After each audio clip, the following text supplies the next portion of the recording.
53-46 Boston in front. Both teams 50% or better. Celtics after a disaster from three-point range getting it done.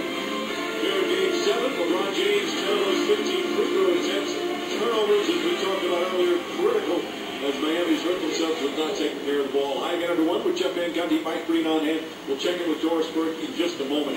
What a great turnaround for the Boston Celtics, especially the way they got everybody involved offensively. Yeah, and they did it for a majority of the half without Kevin Garnett. And give Rondo the credit he deserves because he was the architect behind this very good first half offensive performance. Terrific extra performers. You see him pushing the ball. It all starts there. And then finding Paul Pierce. Very good spacing on the fast break.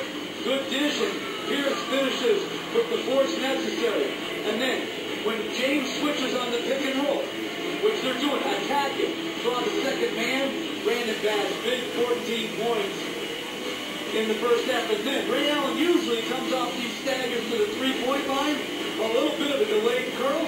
Rondo does a good job finding him. And Ray Allen finishes the balanced scoring. Terrific by Boston. Rondo, you see the 10 assists. Meanwhile, for the Miami Heat, you didn't expect LeBron James to come out and have that kind of scoring a game.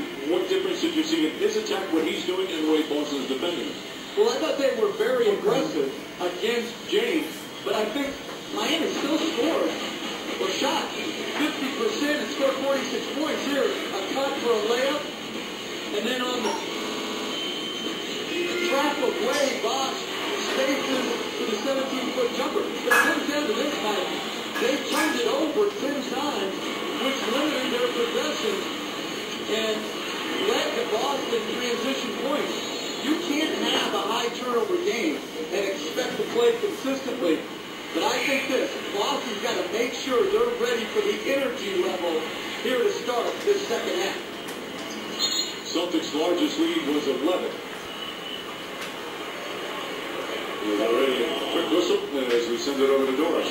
Checked in with David Fisdale, the Heat assistant coach, who said he wasn't sure if the turnovers were a product of them being tight and then trying to play it cool, and then that resulting in a lack of attention to detail for Brandon Bass. He said we need to meet him at the rim and get him on open jump shots. He said they're not allowing us any easy finishes at the rim. We need to start playing some playoff defense. He said anything else he stressed, he said relax and play. We'll see, guys.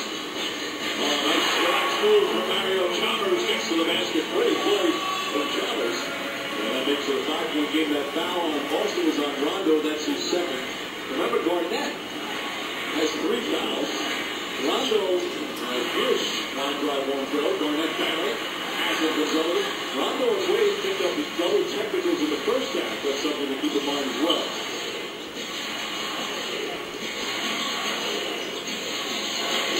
Gagne drives on Pierce.